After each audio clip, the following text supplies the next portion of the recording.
గబగబ బలరాముడికి కూడా చెప్పలేదు. గురువులకు మాట ఇవ్వడం అన్నా గురువుగారన్నా అంత గౌరవం కృష్ణ భగవానుడికి. ఆయన గబగబా రథం ఎక్కి వెళ్ళిపోయాడంతే, అగ్నిజ్యోత నుండి తీసుకుని వెళ్ళిపోతుంటే వచ్చెద విదర్భభూమికి చొచ్చెద భీష్మకురిని పురము సురుచిరలీలం తెచ్చెద బాలన్ ఆ డంబు రిపులు వచ్చిన ప్రోలన్ రేల్మిడి వచ్చెద. ఆయన అంటాడు, వచ్చెద విదర్భపురికి, వచ్చేస్తున్నాను విదర్భ దేశానికి, వేల్మిడి తెచ్చేదా, ఆ అమ్మాయిని తీసుకొస్తాను, అడ్డంబురిపులు వచ్చిన బోరన్, యుద్ధంలో ఎవరైనా నా మీద ఎదురించి నిలబడ్డారో వాళ్ళందరినీ సంహరిస్తాను, ఇదిగో వస్తున్నానన్నాడు, ప్రతిజ్ఞ చేశాడు, రథం ఎక్కాడు, మహానుభావుడు బయలుదేరి వెళ్ళిపోయాడు. ఎప్పుడైతే కృష్ణ భగవానుడు ఒక్కడు వెళ్ళిపోయాడనేటటువంటి వార్త తెలిసిందో బలరాముడు గబగబా సైన్యాన్ని తీసుకుని ఆయన కూడా బయలుదేరాడు. కృష్ణ భగవానుడు ఆ కుండిన నగరానికి చేరుకున్నాడు. ఈలోగా శిశుపాలుడు పెళ్లికొడుకు అయిపోయి వచ్చేస్తున్నాడు. కాబట్టి అంతా ఎక్కడ చూసినా కోలాహలంగా ఉంది. ఈలోగా అంతఃపురాల్లో ఉన్నటువంటి వాళ్ళందరూ కృష్ణ భగవానుడు వచ్చాడన్న వార్త తెలిసి ఎంతో సంతోషంగా పైన ఉన్నటువంటి మేడల మీద నిలబడి చూస్తున్నారు. చూసి వాళ్ళు అనుకున్నారు, తగునీ చక్రి విదర్భరాజసుతకున్ తద్యంబు వైదర్భయుం తగినీ చక్రికి ఇంత మంచి తగునే దాంపత్యమి ఇద్దరిని తగులంగట్టిన బ్రహ్మ నెర్పరి కదా దర్పాహ తారాతి మగడవుగాముట చక్రిమ ఈ సుదతికిన్ మా పుణ్య మూలంబున. ఒకానొకప్పుడు తెలుగు గడ్డ మీద ఈ పద్యం రానటువంటి వాళ్ళు ఉండేవాళ్ళు కాదు.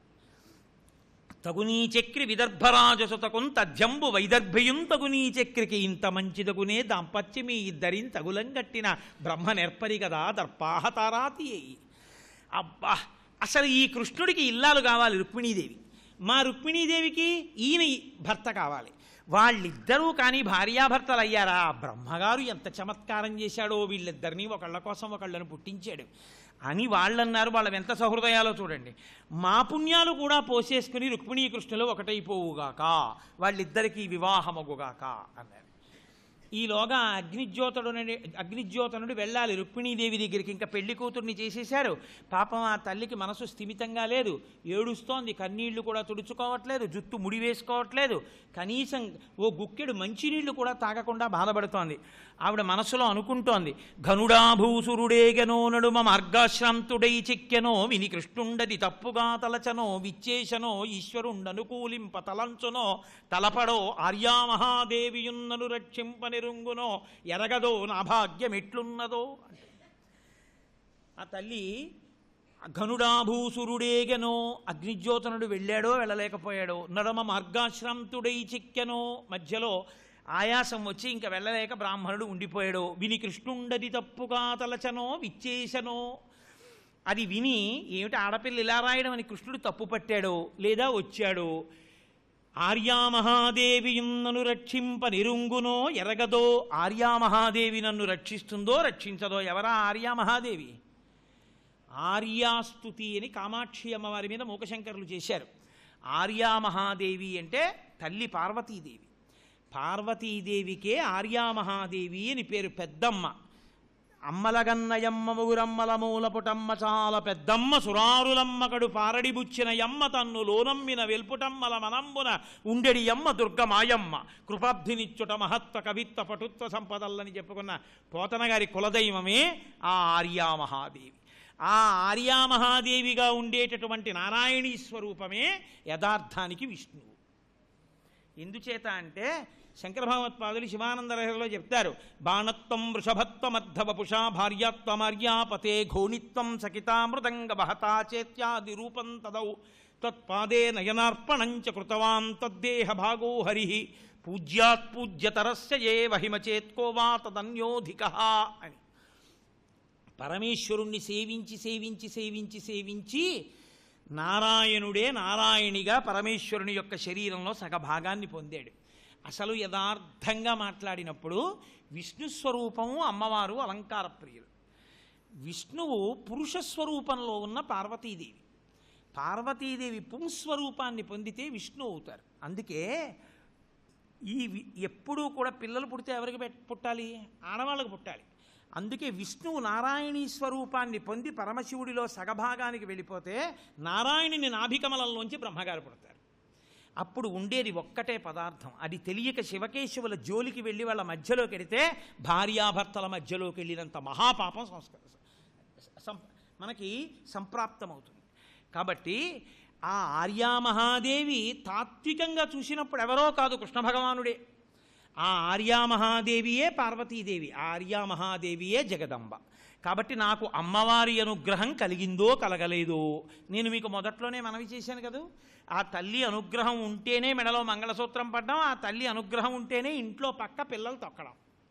పిల్లలు తొక్కని పక్క పెద్ద బరువు. పెళ్ళైపోయిన చాలా కాలానికి కూడా పిల్లలు తొక్కలేదనుకోండి పక్కని, ఆ పక్క అలా శుభ్రంగా ఉండిపోయింది అనుకోండి, చాలా బాధగా ఉంటుంది తల్లిదండ్రులకి. కొంతకాలం బాగుంటుంది, కానీ ఇంటికి మహదైశ్వర్యం ఎప్పుడంటే, అబ్బబ్బబ్బబ్బా ఇప్పుడు వేశాను పక్క, ఇప్పుడు ఎక్కి తెల్లటి దుప్పటి వేశాను, మీ నాన్నగారేమో పక్క మీద దుప్పటి తలగడా గలీబులు తువ్వాళ్ళు బాగుండాలంటారు, మీరేమో ఆ తువ్వాళ్ళు తీసి ఆడతారు, పక్క ఎక్కేస్తారు, తొక్కేస్తారు, ఆ దుప్పట్లు అవన్నీ తగలబెట్టేశారు, ఆ కాళ్ళు చూడండి ఆ బాడి మరకలన్నీ చేసేసారని ఆ పిల్లల్ని పట్టుకుని 2 దెబ్బలు కొట్టి మళ్ళీ దుప్పట్లు మార్చుకున్న కన్నతల్లి ఎవరుందో ఆవిడే మహదైశ్వర్యవంతురాలు. అలా దుప్పటి మార్చవలసిన అవసరం లేకుండా పక్క బాగుంటే ఐశ్వర్యం ఏమిటి ఇంటికి? కాబట్టి పిల్లలు తొక్కని పక్క బరువు అంటారు పెద్దలు. కాబట్టి ఆ తల్లి అనుగ్రహం ఉంటే ఇల్లాలవుతుంది, ఆ తల్లి అనుగ్రహం ఉంటే అమ్మ అవుతుంది. కాబట్టి అమ్మ ఆర్యామహాదేవియున్నను రక్షింపనిరుంగునో ఎరగదో నా భాగ్యం ఎట్లున్నదో. ఈలోగా రానే వచ్చాడు అగ్నిజ్యోతనుడు. వచ్చి గబగబా రుక్మిణీదేవి దగ్గర నిలబడ్డాడు. భాగవతం దశమస్కంధంలో రుక్మిణీ కళ్యాణ ఘట్టంలో కృష్ణ భగవానుడు అగ్నిజ్యోతనుడికి ఎన్ని కానుకలు ఇచ్చాడు అన్న విషయం ఎక్కడ లేదు. ఇంత డబ్బిచ్చాడు, ఇన్ని కానుకలు ఇచ్చాడని ఎక్కడా వ్రాయలేదు. కానీ ఆయనేమని చెప్పాడో తెలుసా అండి రుక్మిణీదేవితో? మిథ్య భవద్గుణోన్నతిని అమేయధనావళులిచ్చ నాకు, తావొచ్చే సుదర్శనాయుధుడు వాడే, సురాసురులడ్డమైన రాక్షస వివాహమునన్కొని పోవు నిన్ను, నీ సచ్చరితంబు భాగ్యమును సర్వము నేడు ఫలించ కన్యకా అన్నాడు. కన్యకా ఆ మాట ఒక్క రుక్మిణీదేవికే కాదు, భక్తులైన వారికి కూడా అన్వయం అవుతుంది. కాబట్టి ఆయన అన్నాడు, అమ్మా మెచ్చ భవద్గుణోన్నతిని, నీ యొక్క గుణములను మెచ్చుకున్నాడమ్మా కృష్ణ భగవానుడు.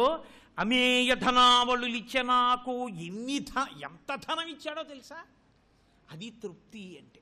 అసలు ఇచ్చాడని లేదు, అసలు ఈయన పుచ్చుకున్నాడని లేదు భాగవతంలో. కానీ ఎంత తృప్తో, అంత తృప్తి కలిగినటువంటి బ్రాహ్మణుడు ఎక్కడుంటాడో ఆయన పాదములను పట్టి ఉంటాయి తీర్థములు, దేవతాశక్తులు అన్నీ పట్టుకుని ఉంటాయి. అమేయ ధనావళులిచ్చ నాకు, తావొచ్చే సుదర్శనాయుధుడు వాడే. వచ్చేశాడమ్మా సుదర్శనాయుధుడు. సురాసురులేకమై వచ్చిననైనా, దేవతలందరూ రాక్షసులు కలిసి రాని ఆయన లెక్క పెట్టాడు. రాక్షస వివాహమునన్కొని పోవు నిన్ను, రాక్షస వివాహంలో తీసుకుపోతాడు. రాక్షస వివాహం అంటే తల్లిదండ్రులకి చెప్పకుండా పిల్లని తీసుకెళ్ళడం. కాబట్టి రాక్షస వివాహమునన్ కొనిపోవు నిన్ను, నీ సచ్చరితంబు భాగ్యమును సర్వము నేడు ఫలించ కన్యక. నీ సచ్చరిత్ర, నీ భాగ్యం అన్నీ ఫలించాయమ్మా, నీ అదృష్టం పండింది, వచ్చేస్తున్నాడమ్మా కృష్ణ భగవానుడు అన్నారు. ఇప్పుడు ఈ మంగళకర వార్త విని పొంగిపోయినటువంటి రుక్మిణీదేవి అగ్నిజ్యోతనుడికి ఏమివ్వాలి?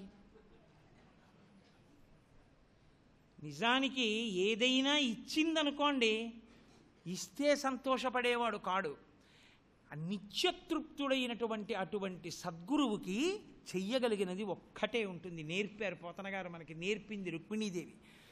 మహానుభావ, అటువంటి జలజాసాతను తోడి తెచ్చితివి, నా సందేశమున్ చెప్పి నన్ను నిలువంబెట్టితివి, నీ కృపన్ బ్రతికితిన్ నీకన్న పుణ్యాత్మకుల్ కలరే, దీనికి నీకున్ ప్రత్యుపకృతిన్ చేయంగనేనేరా, అంజలి ఘటించద భూసురాన్వయమణి సద్బంధు చింతామణి.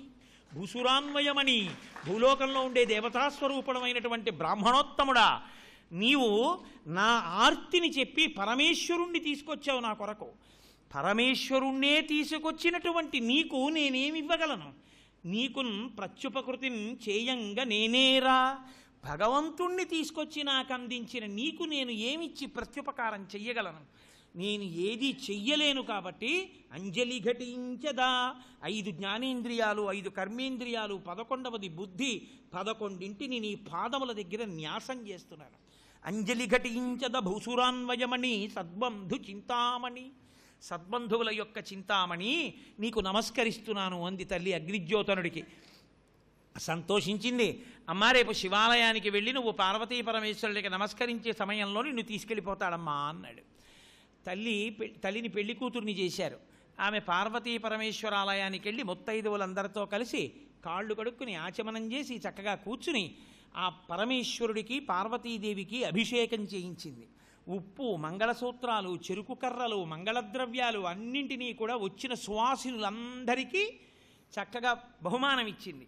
వాళ్ళందరి యొక్క ఆశీర్వచనాన్ని పొందింది. మనము చేస్తాం పెళ్లి కూతురిని. ఆ పెళ్లి కూతురిని చేయడం అనేటటువంటి ఘట్టం ఏ విధమైనటువంటి అర్థం పర్థం ఉండదు దానికి. ఫోటోలు తీయించుకోవడానికి, వీడియో తీయించుకోవడానికి పనికొస్తుంది అంతే, తప్పించి ఎందుకు పనికిరాదు. యథార్థానికి పెళ్లి కూతుర్ని చేసేటప్పుడు అలా చెయ్యమని లేదు. పెళ్లి కూతుర్ని చేసిన తరువాత కొంతసేపు మౌనంగా ఉండాలి. మౌనంగా ఉండి అంబికని మనసులో ఆరాధన చెయ్యాలి. అమ్మవారిని లోపల భావన చేస్తూ ఉండాలి.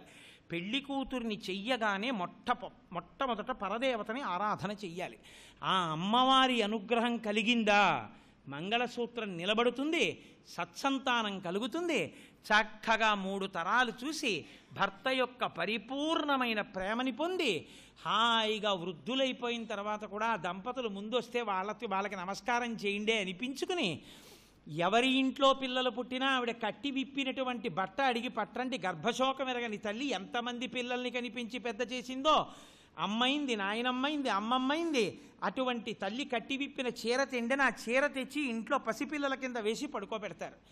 అటువంటి స్థితిని పొంది ఆఖరణ హాయిగా అనాయాసంగా భర్త తొడ మీద తలపెట్టుకుని శరీరం విడిచిపెట్టగలిగినటువంటి అభ్యున్నతి అమ్మవారి అనుగ్రహం చేత మాత్రమే కలుగుతుంది.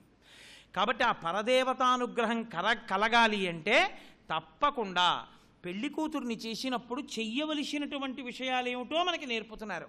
నమ్మితి నామనంబున సనాతనులైన ఉమామహేశులన్ మిమ్ము పురాణ దంపతుల మేలు భజింతు కదమ్మ, మేటి పెద్దమ్మ దయాంబురాశివి కదమ్మ, హరిన్ పతిచేయుమమ్మ, నిన్ను నమ్మిన వారికెన్నటికి నాశము లేదు కదమ్మ ఈశ్వరీ అన్నాడు.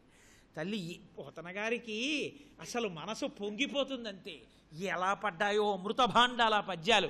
నమ్మితి నామనంబున సనాతనులైన ఉమామహేశులన్. వాళ్ళే ఇవాల్టి వాళ్ళ నిన్నటి వాళ్ళ? వాగర్ధావివ సంపృక్తం వాగర్ధ ప్రతిపత్తయే జగతపితరవ్ వందే పార్వతీ పరమేశ్వరవు. శంకర భగవత్పాదులు శివానందలహరి చేస్తూ అంటారు, నిత్యాయ త్రిగుణాత్మనే పురజితే కాత్యాయని శ్రేయసే సత్యాయ ఆద్య కుటుంబినే మునిమన ప్రత్యక్ష చిన్మూర్తయే అంటారు. ఆద్య కుటుంబిని, మొట్టమొదటి కుటుంబం వాళ్ళిద్దరే. ఆ పార్వతీ పరమేశ్వరులే మొదటి దంపతులు లోకంలో. అటువంటి మొదటి దంపతులైనటువంటి ఆ పార్వతీ పరమేశ్వరులకి నమస్కారం చేసి ఆ తల్లి స్వరూపంగా సువాసినులన్నీ చూసి చక్కగా కొంతమంది సువాసినులకి మంగళద్రవ్యాలు ఇస్తారు. సౌభాగ్య వస్తువులోని భాస్కరరాయల వారు లలితా సహస్రనామ స్తోత్రంలో నిర్ణయం చేశారు కొన్నింటిని.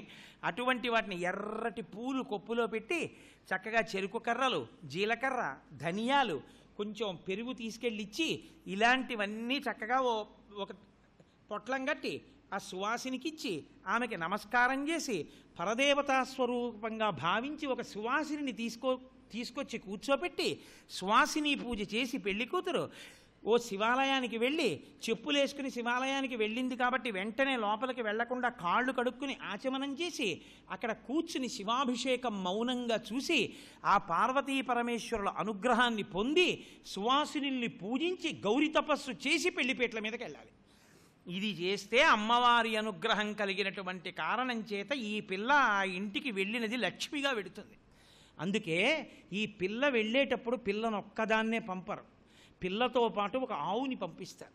అందుకే గంధపు చెక్క పెడతారు దానం చేసేటప్పుడు. కన్యాదానం చేసే ముందు పైన గంధపు చెక్క పెడతారు. గంధపు చెక్క పెట్టి దానం చేస్తే అర్థం ఏమిటో తెలుసా అండి? నిజానికి ఈశ్వర దశదానములు చేసి కన్యాదానం చెయ్యాలి, దశదానములు చెయ్యడానికి శక్తి లేని దరిద్రుడను, అందుకని శక్తి లేదు కాబట్టి గంధపు చెక్క పెట్టి దానం చేస్తున్నాను, దశదానములు చేసిన ఫలితాన్ని నాకు ఇయ్యి అని చెప్పడానికి గంధపు చెక్క పెట్టాలి. ఈశ్వరుడు నీకు శక్తి ఇచ్చినా గంధపు చెక్క పెట్టి కన్యాదానం చేస్తే అంతకన్నా తప్పు ఇంకోట్లేదు. దశదానములు చేసి కన్యాదానం చెయ్యాలి. గోదానం చెయ్యాలి. గోదానం ఎవరికో చేయరు, అల్లుడికే చేస్తారు. అల్లుణ్ణి తీసుకెళ్ళి గోదానం చేసి పరమేశ్వరానుగ్రహం చేత నా కూతురి వివాహం చేసినప్పుడు ఇవన్నీ నేను చేయగలిగాను. ఇగో ఇక్కడే ఉన్నారు మా గోపాలకృష్ణ గారు, వాళ్ళందరూ వెన్నుదన్నుగా నిలబడితే చక్కగా ఇవన్నీ చేసి కన్యాదానం చేసేటటువంటి అదృష్టాన్ని పరమేశ్వరుడు ఇచ్చాడు అన్నాడు నాకు. అల్లుడు గారికి ముందు గోవునిస్తారు. ఇస్తే ఈ గోవుతో కలిసి పెడుతుంది. గోవు పరదేవతా స్వరూపం. చక్కగా ఆవు పాలు పితుక్కుని అల్లుడు గారు అభిషేకం చేసుకుంటాడు. ఆ ఆవు పాలు పట్టుకుని గుళ్ళోకి ఎడతాడు. ఆ ఆవు పాలు తాగుతాడు. బుద్ధిమంతులైనటువంటి పిల్లలు పుడతారు. ఇంటికి వెళ్ళింది అంటే పరదేవతా స్వరూపం మన తరపున ఆ ఇంటికి వెళ్ళి ఎప్పుడూ ఆడపిల్లని కాపాడుతుంటుంది ఆవుగా. అందుకని ఒక గోవుని అల్లుడికి దానం చేస్తే తప్ప కన్యాదానం చేయరు అసలు. చక్కగా ఇవన్నీ చెయ్యవలసినటువంటి ఒక విధి విధానం. పోతన గారు మనకి అందంగా రుక్మిణీ కళ్యాణ ఘట్టంలోకి ఆ పెళ్లి కూతుర్ని చేసేటటువంటి సందర్భాన్ని తీసుకొచ్చారు. అసలు ఒక నవవధువు అలా తయారై ఈశ్వరుణ్ణి అర్చన చేసి ఆ తల నిండా ఆ ముత్తైదువులు వేసినటువంటి అక్షతలు, నడుము విరగనటువంటి బియ్యం, ఏ బియ్యం పడితే ఆ బియ్యం తీసుకొచ్చి అక్షతలు ఎవరు పడితే వాళ్ళు కలపకూడదు. నడుము విరిగిపోని బియ్యం ఏరుకొని మృదువుగా పసుపుతో కలపాలి. కలిపితే ఆ బియ్యాన్ని మహాత్ములైన వారు అరిచేతితో పట్టుకుని వారు ఈశ్వరుణ్ణి ప్రార్థన చేసి ఒక్కసారి ఆ చేతిని పార్వతీ పరమేశ్వరుల పాద ద్వంద్వం మీద పెట్టి వాళ్ళ ఆ అక్షతలు తీసుకొచ్చి ఆ బ్రహ్మ స్థానమునందు వేస్తారు. వేసి ఆశీర్పూర్వకమైనటువంటి వాక్కు పలికితే ఆనాడు ఆ దంపతులకి అనుగ్రహం కలుగుతుంది. అంతేకాని ఆశీర్వచనం చేయడానికి ఆయన వస్తూ ఉంటే అయ్యా మీరు ఇట్నుంచుని వేయండి, ఇట్నుంచుని వేయండి అని అలా వేస్తూ ఉండండి, మేము తీస్తూ ఉంటామని వీడియోల పిచ్చి కోసం పెళ్ళిళ్ళు చేసుకోకూడదు. జీవితాల అభ్యున్నతి కోసం పెళ్ళిళ్ళు చేసుకోవాలి. అంతేకాని మంత్రభాగానికి ఆశీర్వచనానికి తక్కువ స్థానం ఇచ్చి వీడియో జీవితాల్ని కాపాడుతుందని మీరు అనుకోకండి. వీడియో తీయించుకోవద్దని నేను చెప్పట్లేదు, కానీ దేనికి ఉండవలసిన ప్రాధాన్యత దానికి ఉండాలి. మెడలో రుద్రాక్షమాల ఇంట్లో పెట్టుకుంటున్నారు, చెప్పులు బయటిప్పుతున్నారు, దేని స్థానం దాన్ని. అంతేకాని మంత్రభాగం కన్నా బ్రహ్మస్థానం కన్నా వీడియో గొప్పది కాదు. దేనికి ఇచ్చేది దానికి ఇవ్వకపోతే మన పిల్లల జీవితాలు మనం పాడు చేసుకున్న వాళ్ళు అవుతాం. భాగవతం వినడం కాదు, భాగవతం రుక్మిణీ కళ్యాణం విన్నవాళ్ళు ఆడపిల్లల పెళ్ళిళ్ళు చేసేటప్పుడు ఎలా చెయ్యాలో అలా చెయ్యాలి. చక్కగా 4 రోళ్ళు పెట్టండి, ఓ బ్రాహ్మణుణ్ణి తీసుకొచ్చి చక్కగా దాని మీద ప్రోక్షణ చేయించండి. 10 మంది ముత్తైదువుల్ని తీసుకొచ్చి ఇన్ని పసుపు కొమ్ములు దంపించండి, మంగళప్రదమైనటువంటి కీర్తనలు మ్రోగించండి. చక్కగా శివాలయానికి తీసుకెళ్ళండి, పార్వతీదేవిని కుంకుమార్చన చేయించండి. ఒక్క 10 మంది సౌభాగ్యవతుల్ని పిలిచి, ఇల్లాళ్ళని పిలిచి ఆ సువాసినులకి నమస్కారం చేయమని సౌభాగ్య వస్తువులు దానం చేయించండి. చక్కగా వాళ్ళతో ఆశీర్వచనం చేయించండి. అది శ్రీరామ రక్ష మీ పిల్లలకి, అది వృద్ధిలోకి తీసుకొస్తుంది. అందుకే తల్లి శివాలయానికి వెళ్ళి ప్రార్థన చేసింది. నమ్మితి నామనంబున సనాతనులైన ఉమామహేశులన్ మిమ్ము పురాణ దంపతుల మేలు భజింతు కదమ్మ, మేటి పెద్దమ్మ దయాంబురాశివి కదమ్మ, హరిన్ పతిచేయుమమ్మ, నిన్ను నమ్మిన వాడికన్నటికి నాశము లేదు కదమ్మ ఈశ్వరి. అమ్మా, నిన్ను నమ్ముకున్న వాడికి, మనసులో నీ పాదములు పట్టుకున్న వాడికి నాశనం ఉందా? ఒక్కనాటికి లేదు. అటువంటి తల్లివి అమ్మా, నీ పాదములు పట్టుకున్నానమ్మా, హరిన్ పతిచేయుమమ్మా, నాకు విష్ణువుని పతిగా చేయి తల్లి అని ప్రార్థన చేసింది. బయటికి వచ్చింది. ఒక్కసారి ఆవిడ అలా నిలబడి తమ ఎడమ చేతితో ఇలా ముంగురు ఇలా పైకి తీసుకుందిట, అంతే. ఆవిడ సోయగాన్ని చూసి అక్కడ చుట్టూ చేరినటువంటి వీరులందరూ చేతుల్లో ఉన్న ఖడ్గాలు కింద పడేసి ఆవిడ అందం చూసి అసలు అలా లేచి నిలబడగలిగినటువంటి శక్తి కూడా కోల్పోయి నేల మీద పడిపోయారన్నారు పోతన గారు. ఆవిడ అటు ఇటు చూసింది, ఎక్కడున్నాడు కృష్ణ భగవానుని. ఈ ధూర్తుల కోసం కాదు ఆవిడ చూసింది. అంతే ఆయన కనబడ్డాడు. కనియన్ రుక్మిణి చంద్రమండలముకున్ కంఠీరవేంద్రావలగ్ను జారుతరవచ్చు నవాంబోజదలాక్షు విశాలవచ్చు నగారాతి గజేంద్రహస్తుని బబాహుంచక్రి పీతాంబరున్ ఘనభూషాంబరధరున్ కృష్ణు దివ్యాంబరున్. ఆయన్ని చూసింది. పట్టు పీతాంబరం కట్టుకున్నాడు, చక్కగా మెడలో ఒక పుష్పమాల వేసుకున్నాడు. ఆ గుర్రబండిని దగ్గరికి తీసుకొచ్చాడు. ఒక్కసారి చెయ్యిచ్చాడు, పైకెత్తాడు, బండిలో పెట్టుకున్నాడు. బండిలో పెట్టుకుని ఆ రథాన్ని గబగబా తోలుకుంటూ ముందుకు వెళ్ళిపోయాడు. వీళ్ళందరూ ఏం జరిగిందో తెలుసుకుని తెలివొచ్చే లోపల రథం వెళ్ళిపోయాడు. లేచారు. అయ్యయ్యో గొల్లవాడు కృష్ణుడు ఎత్తుకుపోతున్నాడు, పట్టుకోవాలన్నారు. గబగబా వెళ్ళారు. శిశుపాలుడిని పెళ్లి కొడుకుని చేశారు, బొగ్గం చొక్కెట్టారు, ఎక్కడో కూర్చున్నాడు, పాటలు వింటున్నాడు. వాళ్ళు లేచాడు, నాకు కావలసిన భార్యని కృష్ణుడు ఎత్తుకుపోతున్నాడు అన్నాడు. రథం వేసుకున్నాడు. వీళ్ళందరూ వెళ్ళారు. పరమాత్మ తలుచుకుంటే పెద్ద లెక్క. పాంచజన్యాన్ని పూరించారు, బాణములను విడిచిపెట్టారు. కొన్ని వేల మంది నిహతులై పడిపోయారు. ఓడిపోయిన శిశుపాలుడు ఏడుస్తూ జరాసంధుడి దగ్గరికి వెళ్ళాడు. ఎలాంటి వాణ్ణి నమ్ముకుంటే అలాంటి ప్రబోధమే ఉంటుంది. జరాసంధుడు అన్నాడు, బ్రతకవచ్చు నోడల ప్రాణంబులుండినా బ్రతుకుగలిగేనేని భార్య కలదు, బ్రతికి తీవు భార్య పట్టు దైవ మెరుగు, వగచ వలదు చేయించ వలదు. ఊరే ఎంత అదృష్టవంతుడు రా, బతికిపోయావురా. కృష్ణుడి చేతిలో చచ్చిపోవాలి అసలు నీకున్న సమర్థతకి. అలాంటి వాడివి బతికి బట్టగట్టి బయటికి వచ్చావు. బ్రతకవచ్చు నొడల ప్రాణంబులుండినా బ్రతుకు కలిగేనేని భార్య కలదు, ఆవిడ కాకపోతే ఇంకొత్తి దొరుకుతుంది. అది ఆయన చెప్పినటువంటి ప్రబోధం. కాబట్టి బ్రతుకు కలిగేనేని భార్య కలదు, బతికి తీవు భార్య పట్టు దైవమెరుగు, వగచవలదు చైద్యవలదు వలదు. అసలు నువ్వు బతికేవు, సంతోషించరా, ఏడవకన్నాడు. పాపం ఏడుస్తూ ఆయన సరే తన రాజ్యానికి తాను వెళ్ళిపోవడానికి సిద్ధపడ్డాడు. తన మాట నెగ్గలేదన్న క్రోధంతో రుక్మి ప్రతిజ్ఞ చేశాడు. నేను వెడుతున్నాను, కృష్ణుణ్ణి ఓడించి సంహరించి రుక్మిణిని వెనక్కి తీసుకొచ్చి రుక్మికిచ్చి వివాహం, శిశుపాలుడికిచ్చి వివాహం చేస్తాను. అలా కాని చెయ్యలేకపోయినా ఇక నేను వెనక్కి తిరిగి రానన్నాడు. గబగబా వెళ్ళాడు. కృష్ణ భగవానుడు ముందెళ్ళిపోతుంటే ఆయన్ని చూసి ఓ పెద్ద నిందతో కూడినటువంటి వాక్యములు పలకడం మొదలుపెట్టాడు. మా సాటి వాడివా మా పాప కొనుపోవ, ఏ పాటి కలవాడ వేది వంశము ఎందు జన్మించితివి, ఎక్కడ పెరిగితివి ఎయ్యదినడుబడి ఎవరెరుగు, మానహీనుడవీవు మర్యాదలెరుగవు, మాయ చేకొని కాని మరలిరావు, నిజరూపమున తేలు వసుదేశుడవు కావు, నీకు వావిలేవు, కొమ్మనిమ్ము నీవు గుణరహితుండవు, విడువవేని విలయకాల శిఖీ శిఖా సమానసిత శిలీముఖంబుల గర్వమెల్ల కొందు కలహమందు అన్నాడు. పరమేశ్వరుణ్ణి పట్టుకుని నింద చేసినారి స్తోత్రమైంది. మాసాటి వాడివా మా పాప కొనిపోవ, ఏ పాటి కలవాడ వేది వంశము ఎంది జన్మించితివి, ఎక్కడ పెరిగితి అయ్యది నడిబడి ఎవరెరుగు, మానహీనుడవీవు మర్యాదలెరుగవు, మాయ చేకొని కాని మరలిరావు, నిజరూపమున శత్రు నివహంబుపై పోవు, వసుధేశుడవు కాని వావిలేవు, కొమ్మ నిమ్ము నీవు గుణరహితుండవు. నిజమే, పరమేశ్వరుడికి గుణాలు ఏమిటి, పరమేశ్వరుడికి కులం ఏమిటి, పరమేశ్వరుడికి పుట్టుకేమిటి, పరమేశ్వరుడి యొక్క వైభవం తెలిసిన్నవాడెవరు? అందుకని ఆయన బాహ్యంలో నింద చేస్తున్నా నిజానికి అది పరమేశ్వరుడి పట్ల స్తోత్రమైంది.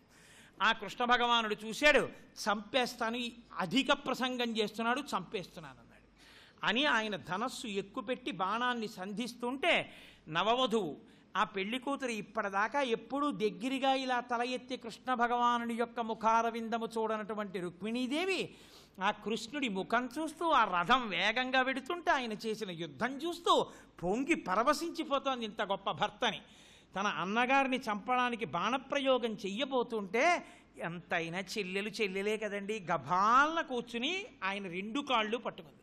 ఆ కృష్ణుడు ఆ రుక్మిణి చంపడం మానేసి, కానీ ఇన్ని ప్రగల్భాలు పలికాడు కాబట్టి తీసుకొచ్చి ఉత్తరీయంతో రథచక్రానికి వేసి కట్టేసి రేవుల వారం గొరిగి అంటారు. అంటే తల మీసం గడ్డం సగం గొరిగేశాడు. అంటే ఉన్నాడా చచ్చిపోయాడా అంటే అవమానం చేత చచ్చిపోయినట్టు లెక్క, బతికున్నాడు కాబట్టి ఉన్నాడని లెక్క. అంటే చచ్చిపోయిన వాడితో సమానం. పాప తల్లి బాధపడింది, అయ్యో నా అన్నగారికి ఇంత అవమానం చేస్తారా అని. బలరాముడు వచ్చాడు, ఓదార్చాడు, అయిపోయింది. ఆ తర్వాత ఆ రుక్మి ప్రతిజ్ఞ చేశాడు కాబట్టి వెనక్కి వెళ్ళడం మానేసి అక్కడే భోజకటకము అనే రాజధానిని నిర్మించుకుని రాజ్య నిర్మాణం చేసుకుని అక్కడే ఉండిపోయాడు. వెనక్కి వెళ్లకుండా ఈ రుక్మిణీదేవిని తీసుకుని కృష్ణ భగవానుడు ద్వారకా నగరానికి చేరిపోయాడు. సర్వం శ్రీ ఉమామహేశ్వర పరబ్రహ్మార్పణమస్తు. స్వస్తి.